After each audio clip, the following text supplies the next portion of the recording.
Hey, I'm Dustin. And I'm Steve, and you're listening to another episode of the Wedding Photo Hangover podcast, an irreverent look at wedding photography. This podcast, like aspirin, will help you recover from your wedding hangover.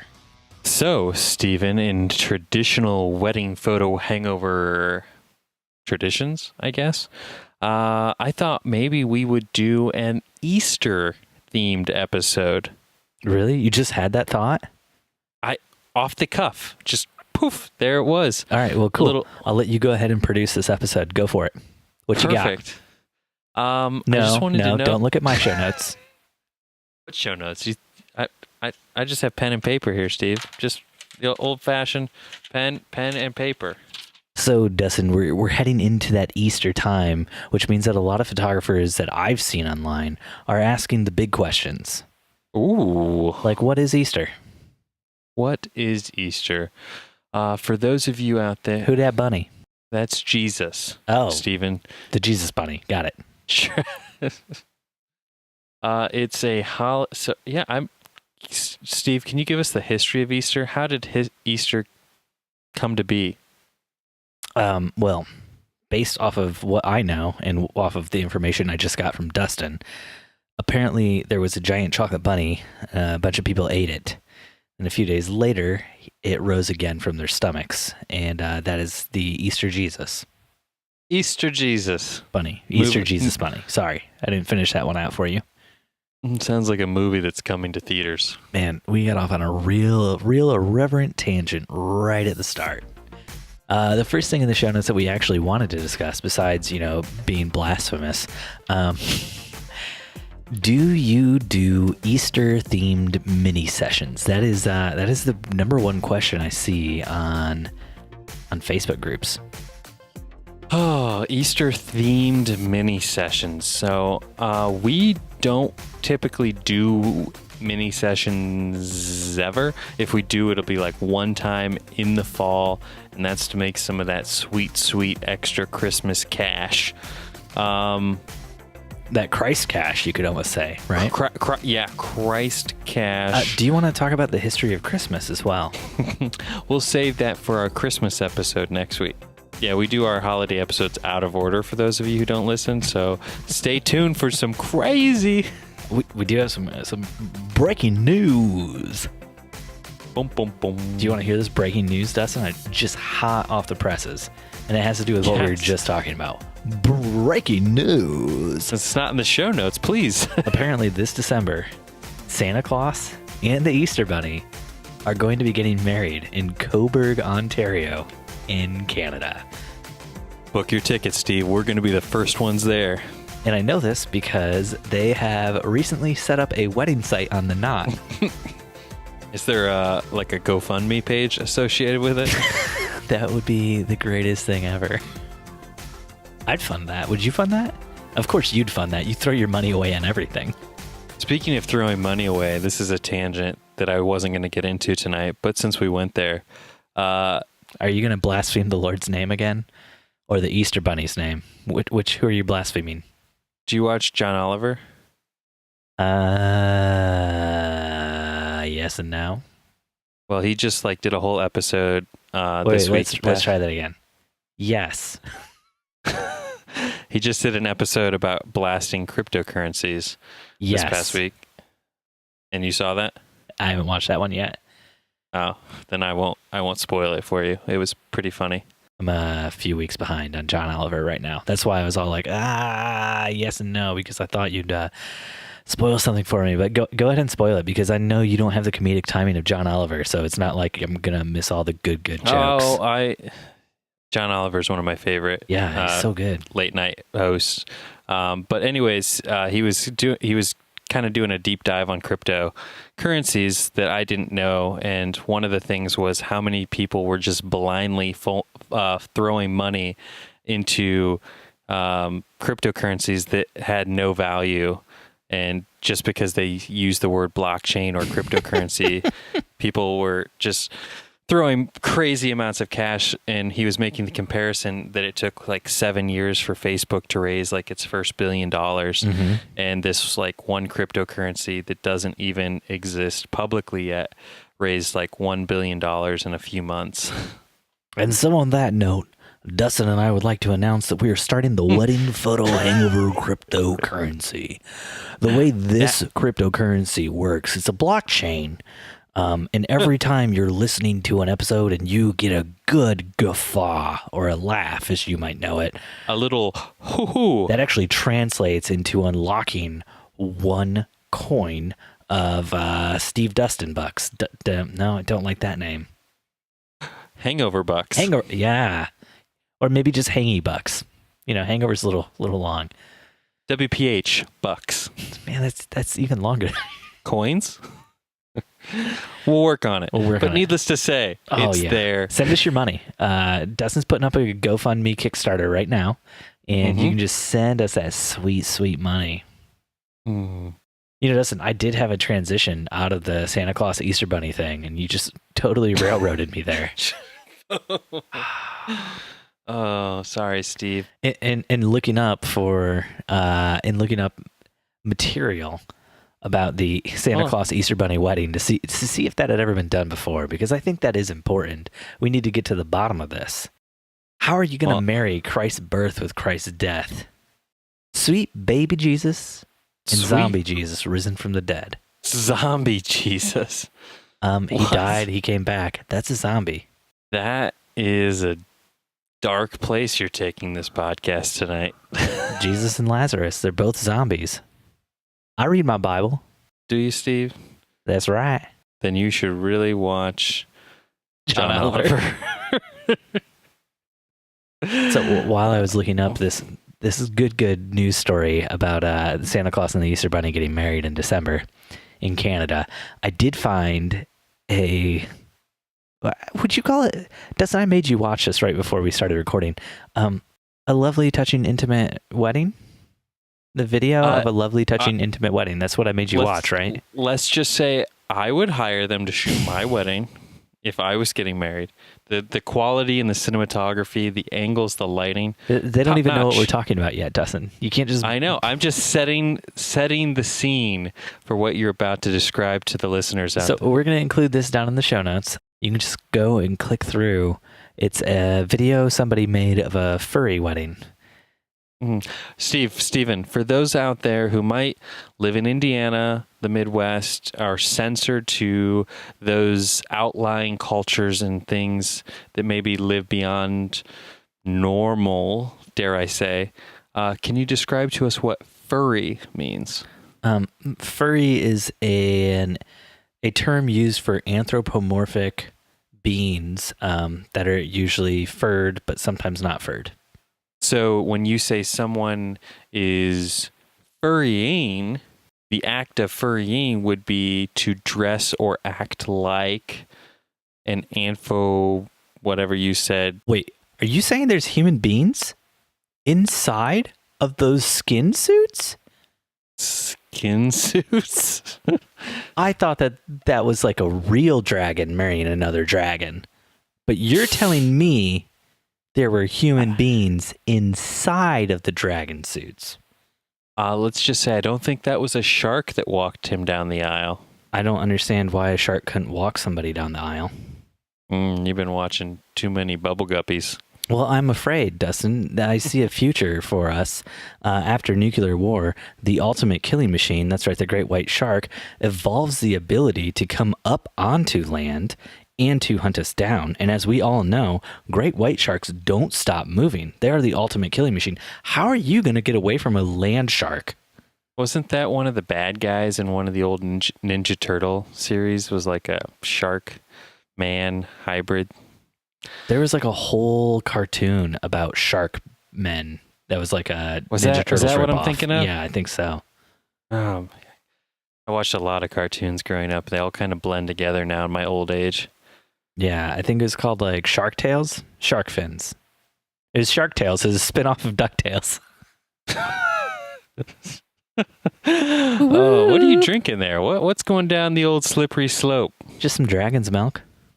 What are you drinking tonight, Dustin? Dragon's Milk is a great beer from New Holland, Michigan, from the New Holland Brewing Company in Holland, Michigan. Sorry about that. All the dedicated New Holland Brewing fans out there. I screwed it up. Really, really beefed that one.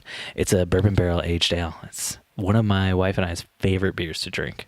I love bourbon barreled aged ales. Yeah, it's very high in alcohol content though. So They typically are. yeah. It's like I did a wedding once, a couple years ago now, and the beer on tap at this wedding was Kentucky bourbon, and it was Kentucky bourbon barrel aged ale or bourbon barrel ale, or whatever it's called. it was a shit show to say the least. It's one of the few weddings where I definitely partook and had a drink, but I've never seen, there were the groomsmen doing like flips on the dance floor. They were so drunk.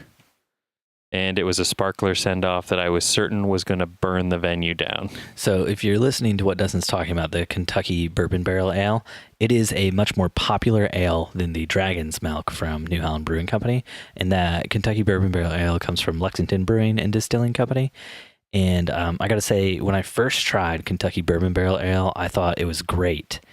Then I tried Dragon's Milk, and when I went back to the Kentucky Bourbon Barrel Ale, I was like, somebody poured a bunch of water in this beer. What's going on? So It's for those lighter of heart. that's why I got this tiny little glass tonight, Dustin. I'm trying not to get too drunk.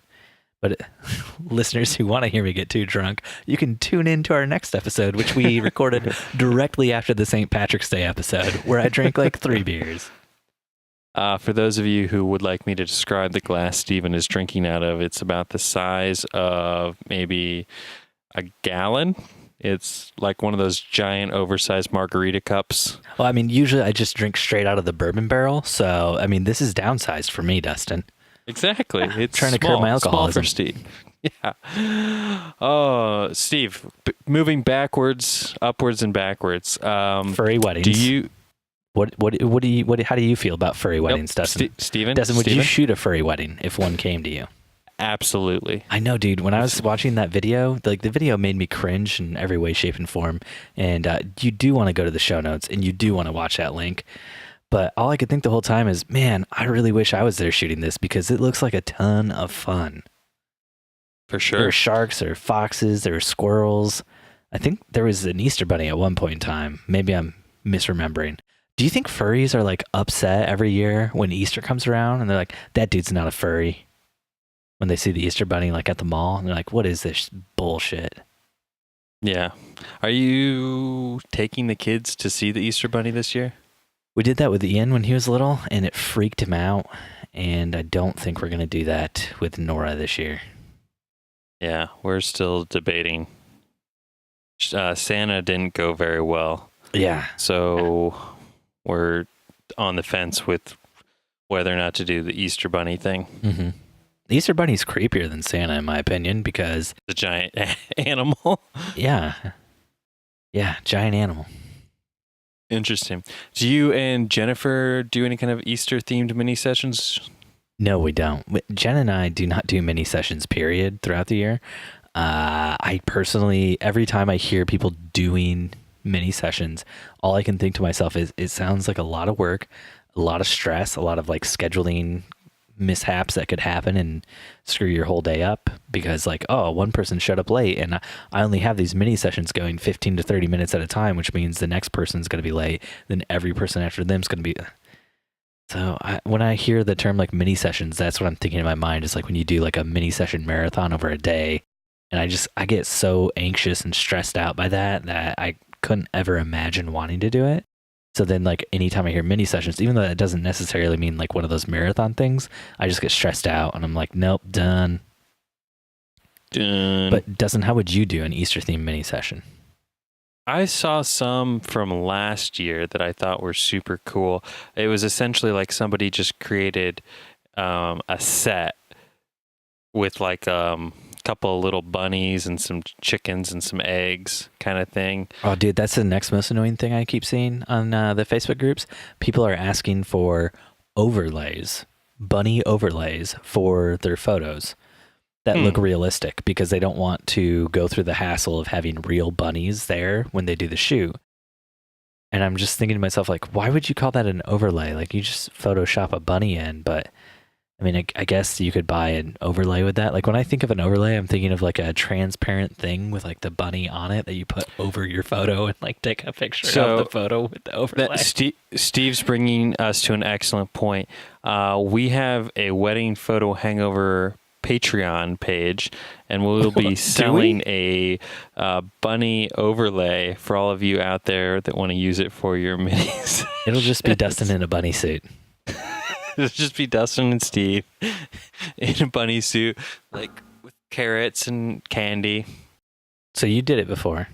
Yeah, we did one. So like never having done a mini session marathon, I had done one. I want to say like, geez, when did we go to Africa? 2 years ago now? 1 year?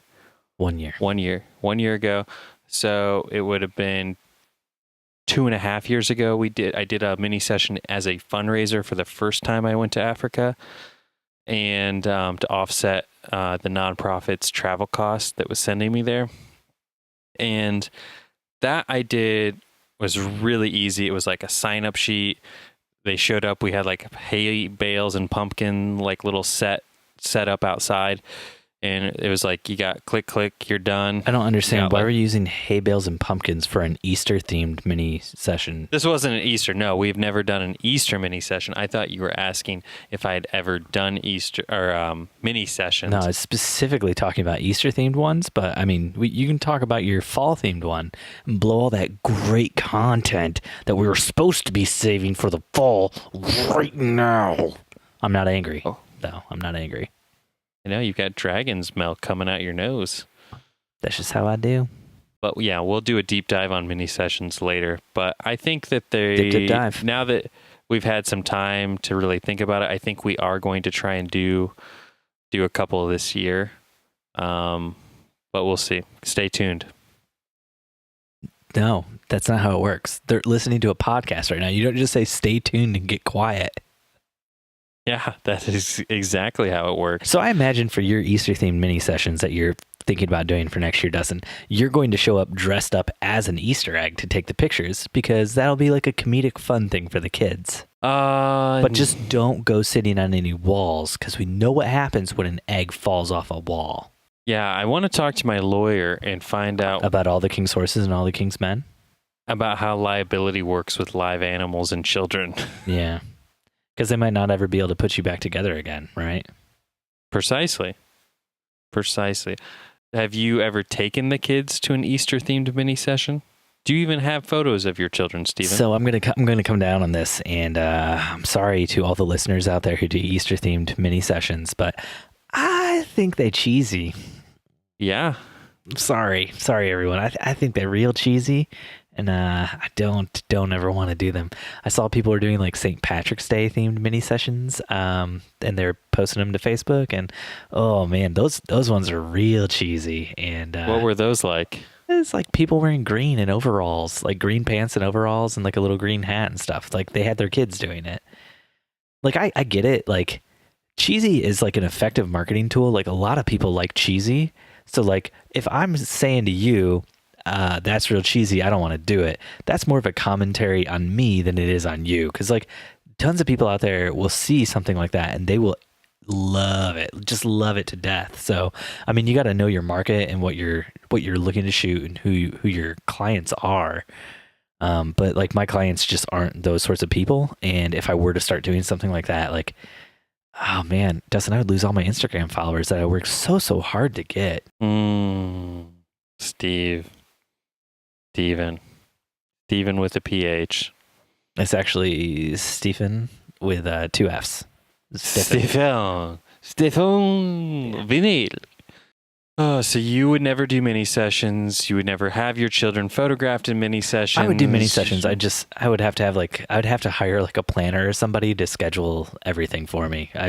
That's a headache I don't want to deal with. I like doing weddings because there's like a set schedule to the day. Like, things are going to happen. You're going to go through these things. You're typically working with a planner and a bride, and like they both have a schedule in mind. Like you just kind of coordinate with them when you can take photos, when the best time is for things, so that things all happen at the right time. Like I'm okay with that. It's like the idea of coming up with this schedule completely out of nowhere, trying to get a bunch of people who maybe don't know, maybe I've never met before, maybe found me through a Facebook or Instagram ad to come out and book with me to do something during that scheduled time. That just stresses me out so much, man. So many layers upon layers of my anxiety there. It's like if I could just go hang out and like people would just come to me and I could just like shoot them as they came, but there's no set schedule, like that'd be okay. But it's like once you start trying to like plan. So essentially it's like you would like to do your mini sessions like Hunger Games.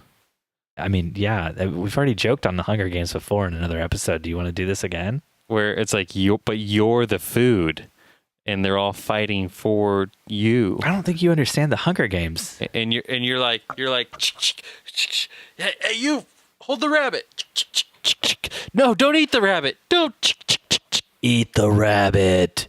Eat the rabbit. That's how it ends. Yeah. And it just get real awkward with me staring at the one dude taking his picture repeatedly while I tried to coerce him into eating a live animal. That's right, Dustin. Well, I hope no vegans are listening or anybody who works for PETA. Woo! I'm going to animal prison. I saw an interesting article that says within the next 20 years, everyone will be vegetarian except for the uber rich. Yeah. I mean, that sounds like probably not true, but eventually I feel like that is a thing that will happen because of overcrowding. The available land to raise livestock will be so limited. Thought I would just derail your topic. Just like... What's my topic? I don't know. You're derailing your own topic, which was turning me into bridal or Easter mini sessions Hunger Games. Oh. But you didn't even do like Hunger Games, right? Like you don't understand the concept of the movies or the book. Did you watch the movies or read the books? They're not fighting for food, Dustin. Then why is it called Hunger Games, Stephen? Because the people are hungry, and the people in the Capitol named it. And as they talked about on Script Notes or the Flophouse recently, it makes no sense that the people who are in charge of the whole thing call it the Hunger Games. It makes more sense that the people who are participating in the games would call it the Hunger Games because it's the oppressed party. But as the oppressors, you typically don't name your thing an oppressing thing like the Hunger Games. It's definitely the Flophouse, and it was Elliot who's talking about it. He also went on to say that it makes no sense that they would call the Death Star the Death Star. They would call it like the moon ship or something cool like that. That wasn't cool. Sorry, guys. That's my bad. I made up moonship on my own, and it really wasn't cool. But they would give it a cool name that made it sound like hopeful and inspiring. And then the Millennium Falcon. Yeah, the rebels would call it the Death Star. But like Darth Vader wouldn't go walking around and be like, "We've got Death Star." Ooh, that was a bad Vader. I don't know what I did there. I don't know. I would disagree with you on that point because from a bully to subordinate relationship, you want to have something that puts people in their place. So by saying, "Hey, up there, I got me a Death Star," you know, without even ever having to really have a Death Star, but just saying like, "Hey, bro, I got a Death Star." That's my Vader, by the way. Hey, bro, it's me, Darth Vader. Bro, I'm your father, bro. Bro, I don't know if you knew this, but like, I'm your dad. Yo. Lucas, I'm totally your father, man. I like that Luke's name was changed to Lucas for this character as well. Yeah. But yeah, so I would have to disagree with you on that point, Stephen. I mean, it's fine. You're wrong, but you can disagree with me all you want. No. Like the Nazis didn't choose a hateful symbol for the swastika. That was like a symbol of peace in Buddhism. That's why they chose it. And like, yeah, now it's associated with like something super evil and gross and terrible, but yeah, I know. Because the oppressors don't choose something oppressing. They want people to believe in them. Yeah, but just so we're on the same page, you're now comparing a movie to another movie, to Nazis, to reality. So in the movie, the dark side wants to be oppressive. No, because the dark side was specifically written to be like the Nazis. Do you not know anything about Star Wars? We're going to move on from this. Which is oppressive. How do we get Nathan Mitchell back on this podcast to talk about Star Wars? I need somebody I can communicate with. Dustin, So you've shot with bunnies before. Can you give us any advice on shooting with live animals? I've never shot with bunnies. I thought you shot with bunnies. Oh. You shot with pumpkins. Were the pumpkins alive? Do the pumpkins move? I don't know. When you cut them off the stalks, are they still alive? It's sort of like put a rabbit in. If you put a rabbit in a box, is it alive or dead? You never know until you open the box. Schrodinger's rabbit. Yes, exactly. Oh gosh. Well, if you put it in the box, it's dead. So if you put a bunny in a picture, is it alive or dead? You never know in the picture. No, it's dead. Or you just get that chick from The Bachelor. Oh gosh, does the taxidermy stuff. Hire her for all your photo sessions. Oh, is that the one who said that? No, never mind. Yep, Steve. Yep, that is live the one. Animals though, Dustin. Have you ever shot with live animals in a shoot before? Doesn't have to be a bunny or a chick. It could be non-Easter related. Doges. We've done several sessions involving horses. Horses? Go on, I'm listening. We have the most majestic and beautiful of all the animals. Yes, we have brides who either teach or give horseback riding lessons or have horses and feel the need to have a horse in their photo. The most magical, non-magical animal, as Tina would say from Bob's Burgers. We had one bride once who had no connection, relationship, or anything to do with horses, but saw a photo we did with a bride and groom and horse. Oh my gosh. And said, oh my gosh, that's so cool. Please tell me she asked you to contact the person who let you use the horses in the other photo to see if you could use horses for her photo. Oh yeah, absolutely. And I said no. And then she found some like distant person that she knew that like worked at a horse farm. Who just happened to be the same person that you lied and said no. No, it's totally different. But yeah, it was super awkward because I pulled up to their house. I got there on time, and this couple, which I'm not intending to put on blast here, but was late, and I knocked on the door, and I'm like, hey, I'm Dustin. I'm here to like photograph such and such. Double barrel shotgun right in your face. Get off my property. Excuse me, sir, you're at the wrong address. Apparently, like, this couple, like, rents out their property to people who have horses, but, like, get super annoyed and have, like, nothing to do with, like, actual horses. And I'm like, wow, what a douche. Yeah. Wow. That is wow. But the couple did show up, and you did get those good, sweet pictures. 15,000 mosquito bites later. Yes. How many we got ticks? Those sweet pictures. Jen and I did a shoot once for like a promotional video for our website, and the person we were working with was like, yeah, let's do it in this field near my house. And I found 5 ticks on my body during the shoot and 2 more when we got home. It was fantastic. Just real quick, since this is our Easter episode, I'm naming it the Every Egg We Open is an off-topic having nothing to do with photography episode. I just got a text from one of my new tenants from our rental property. This has nothing to do with photography. Feel free to cut this if you want, but I think it's a funny story. So earlier today, she texted me asking me if drinks I could silently and moves away from his mic and prepares himself for lots of editing on the other end of this. I'm sorry, Dustin, continue. Let's do some Q&A.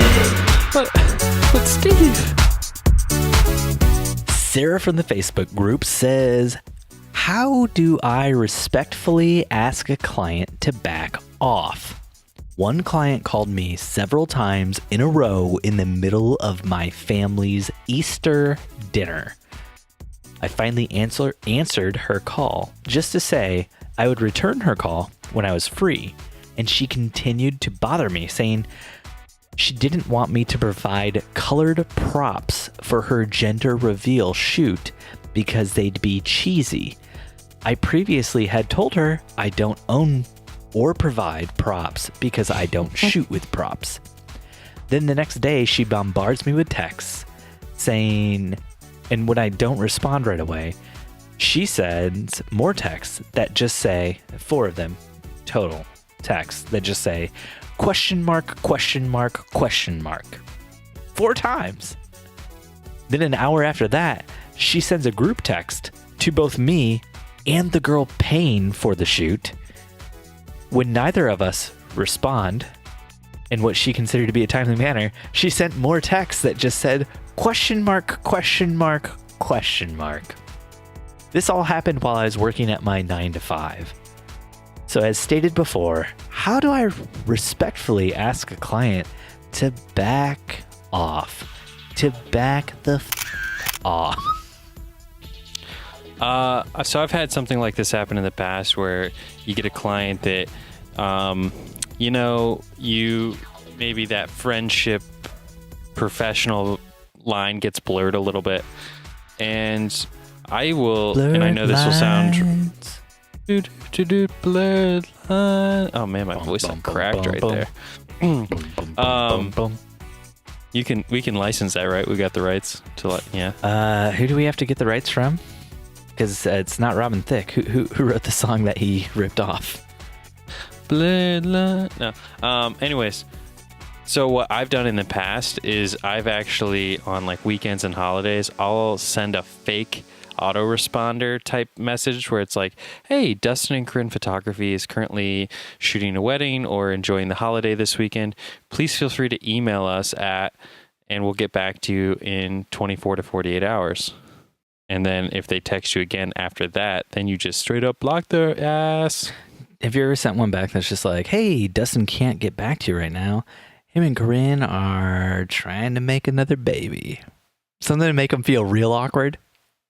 Well, I had a bride who was texting me about wedding questions and engagement questions on Valentine's Day. Would you say that she was texting you asking questions and looking for answers? Maybe like a questions, answers sort of thing? Oh, Steve, you say that so well. I don't know where you got that from, but it's just so good. Man, if only I could go back in time and figure that out. If only I hadn't already gone back in time and edited that out of all the early... Have you really? Oh my gosh, that'd be so much work. Oh, and we know Steve and work. Anyways, but yeah, so she was texting me on Valentine's Day asking about like if I could resend some of the engagement. Valentine's Day? Saint Valentine's Day? Yeah, like the special we had, Steve. Wow. And I had to tell her, I was like, and I was very polite. I was like, hey, I'm actually out on a date with Corinne for Valentine's Day right now, but I'll definitely get those to you as soon as I get home tonight. And like with no intent of getting them to her that night. And she wrote back and she's like, when you get home, it's a date. You're just going to have sex, aren't you? No, she was like, oh my gosh, I totally forgot it's Valentine's Day. Please don't worry about it tonight. Just get them to me whenever. And did you text her back and be like, because no one loves you.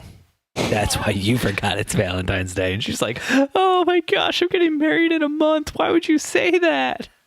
No, I was like, this is super awkward, but I think I see your fiance at the table down from us with another woman. Please tell me that's a true story and not just a joke you made up. I need that drama in my life, Dustin. I want to live in that drama. That's why you watch The Bachelor, Steve. That's what that drama's all about. Whether or not Ari's going to come or go, or Becca, or Lauren, I don't know. I don't know, Steve. Oh, she's the Bachelorette next time, right? So she's cool. She cool. She going to find love. Only like 20 guys that lined up to be with her without knowing who she is. Such a good, solid backbone of a relationship. So how did you tell your client to respectfully back off?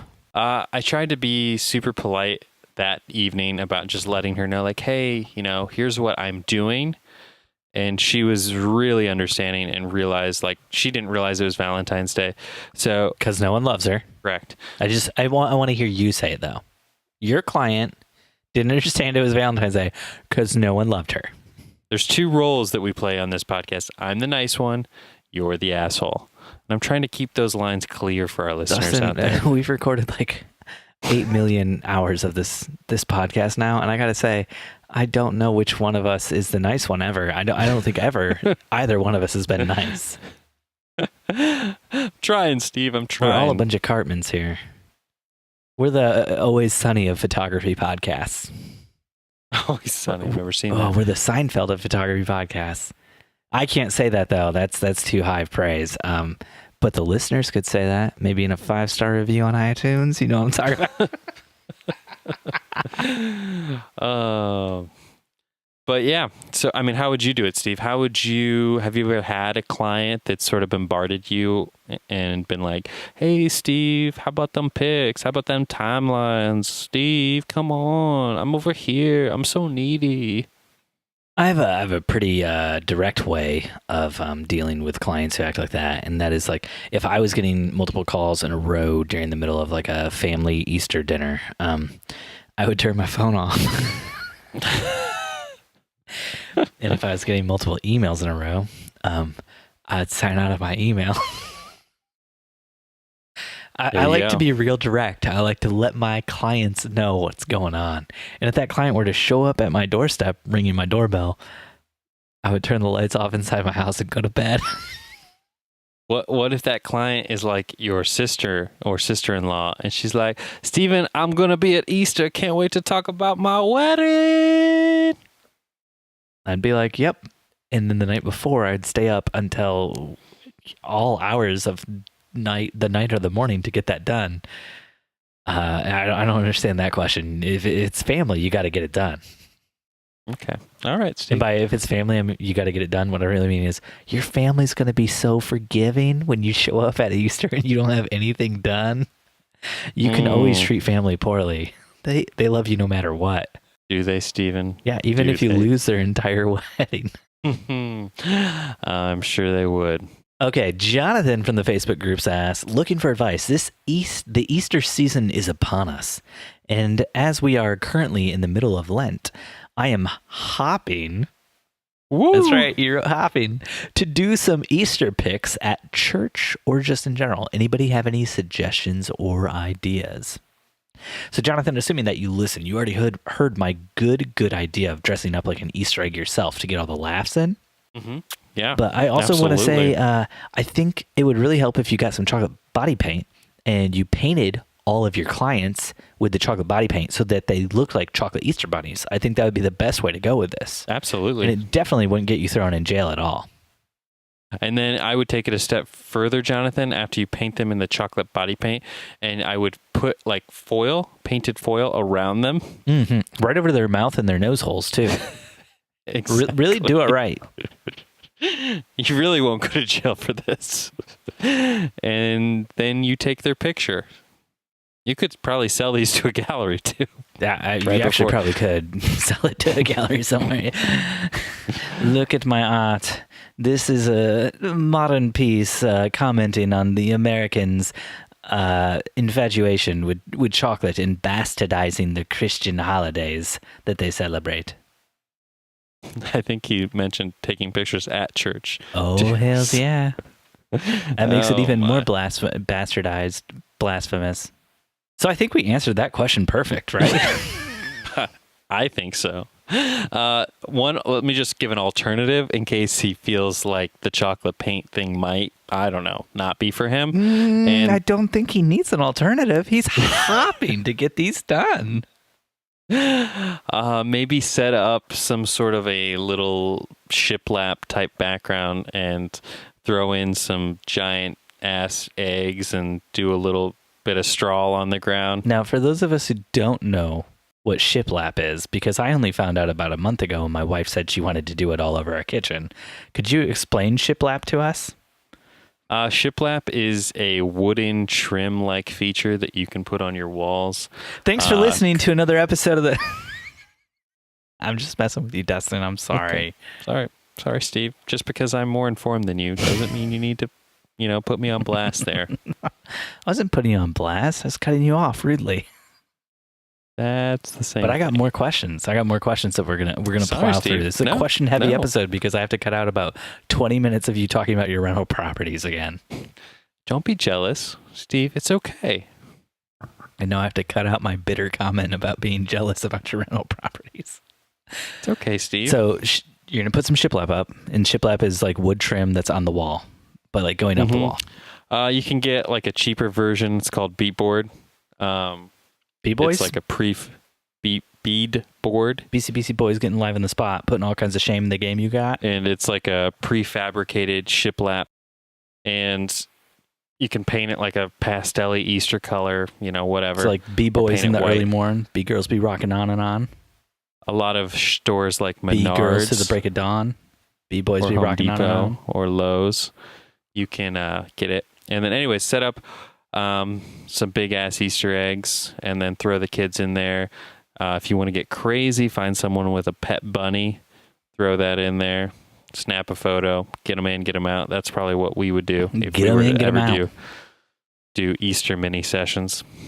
Dustin, the next answer comes straight from the Yahoo Answers, and the name of the person who asked it wouldn't load. So all you know is that they asked, is Easter Sunday okay for a wedding? Update, we will be getting married in a church. I've had a similar question posed, not for Easter Sunday, but for Palm Sunday. And they were curious if they could get married on Palm Sunday. And they were having a difficult time, being that they were Catholic, getting a church to allow them to get married. Mm-hmm. So they ended up not doing it on Palm Sunday. Doesn't update on this one. I didn't include this in it, but I did read it. And this person's also Catholic, and they're looking to get married at a Catholic church. Is that okay on Easter Sunday? Well, your update says that they are getting married in a church, so I assume that they found a Catholic church that was okay with it. No, the update was just saying it was saying they wanted to get married in a church. There was like a second and a third update. That's where I pulled the Catholic thing from. But it was more like they're still asking, not like we are doing this, but like we want to do this. Is it a possibility? From my experience, if you're looking to get married in a Catholic church, it's not going to happen on Easter. And from my experience, it just depends on how much of them dollar bills you can hang in front of the Catholic church. Because Dustin thinks that the Catholic Church is all about that, the Benjamins? All about that Saint Benjamin. What are you trying to say about the Catholic Church for all of our Catholic listeners out there? What blasphemous thing do you want to say now? I'm not just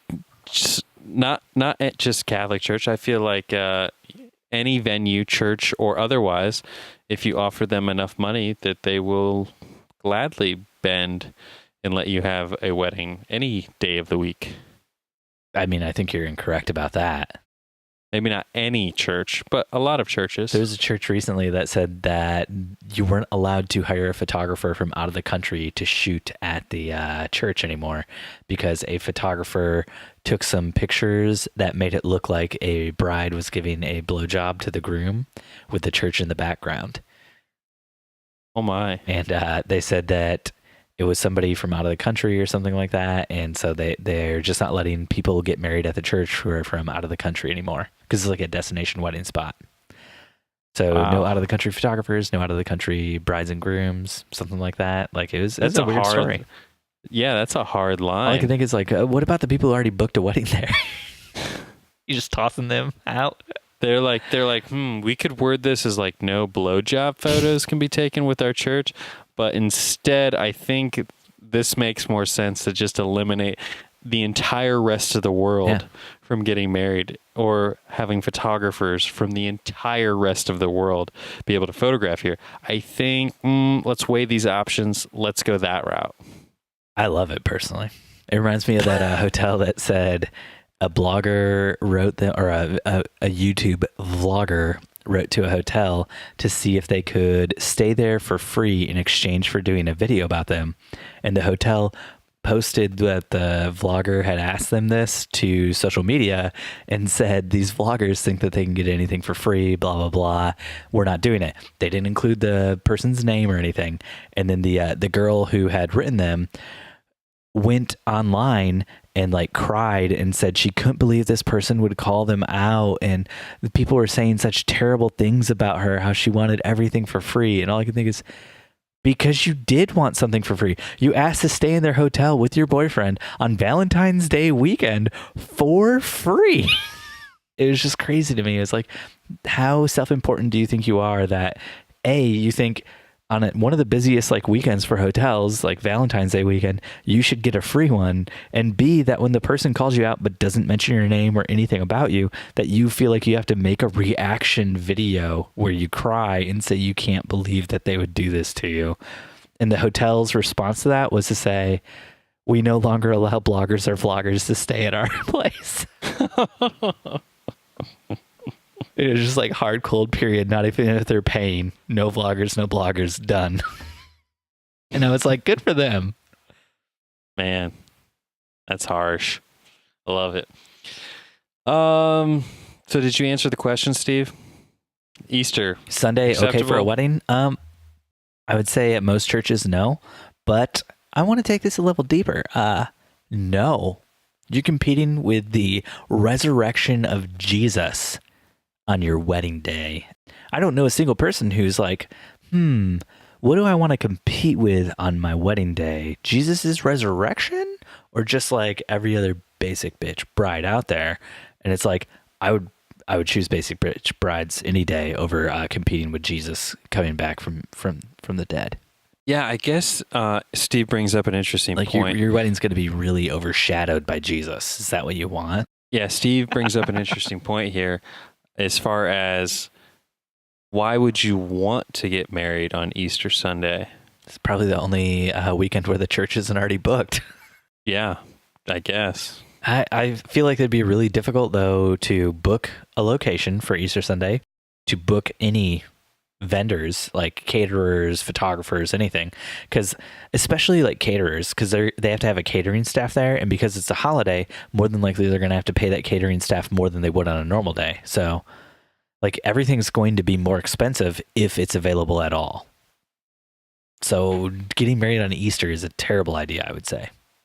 I would agree with that. Would you charge more if somebody wanted you to shoot on Easter?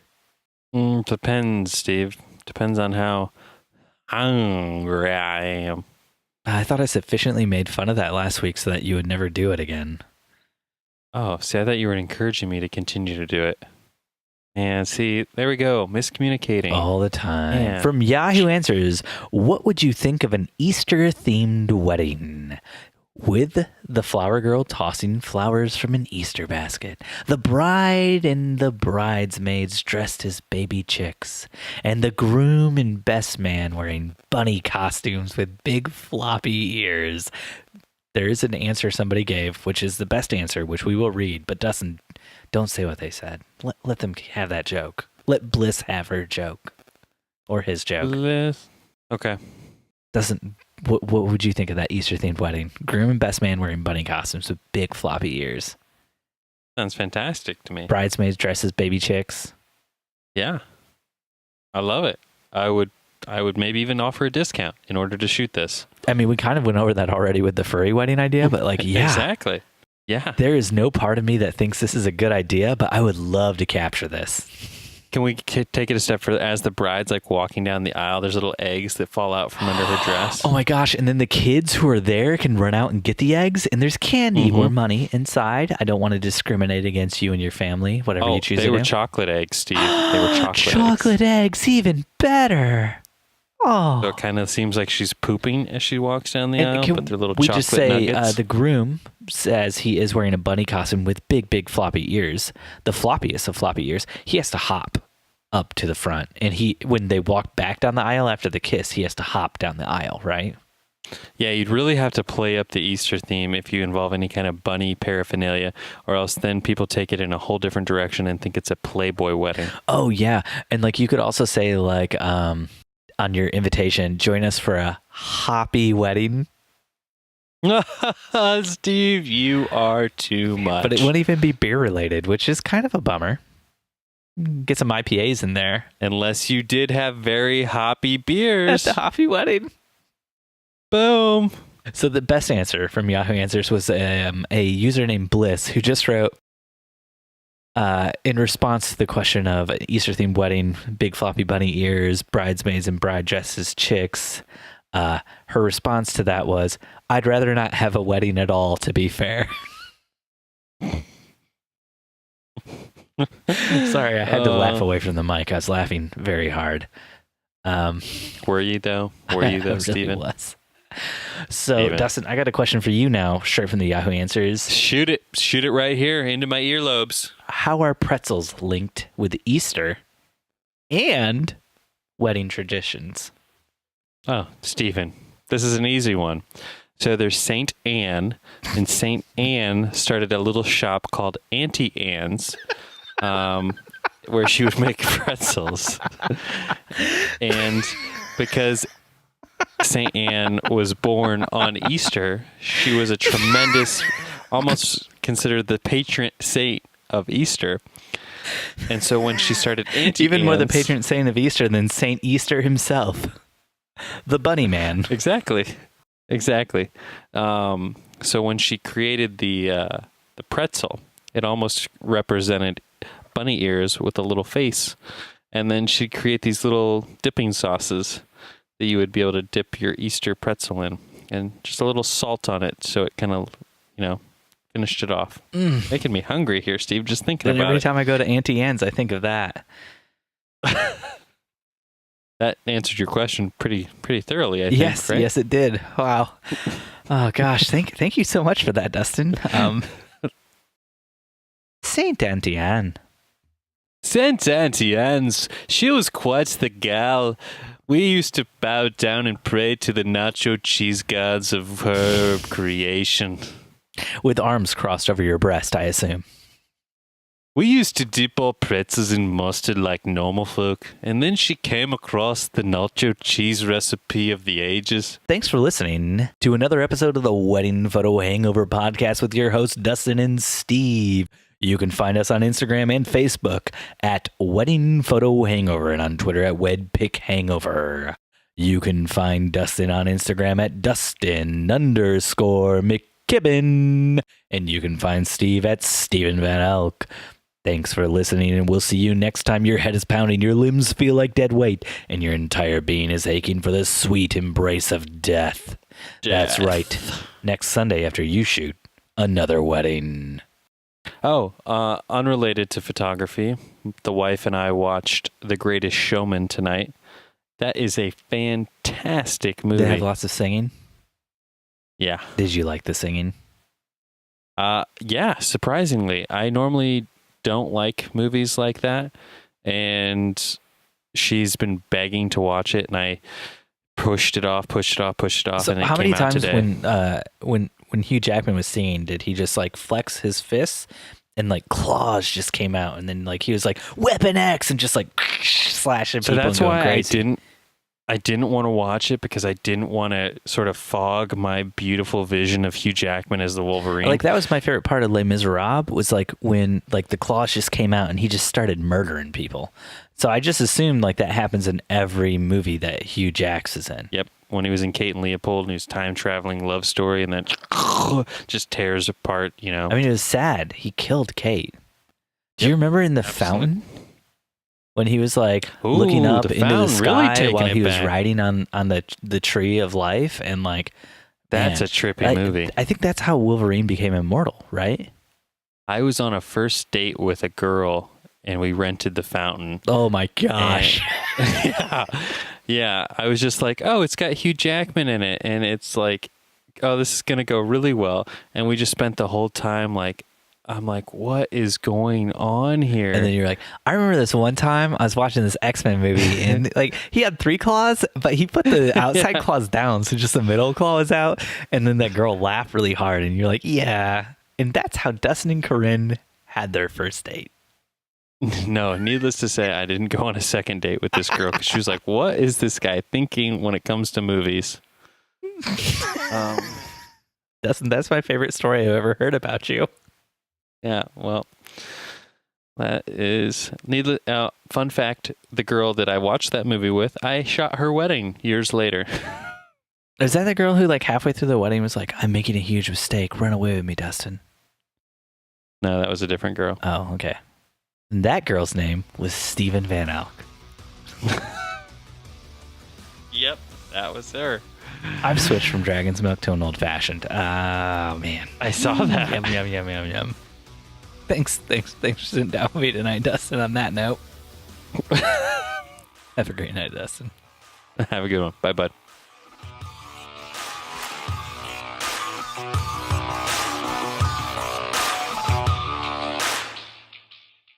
All right, I'll get that Patreon set up. All right.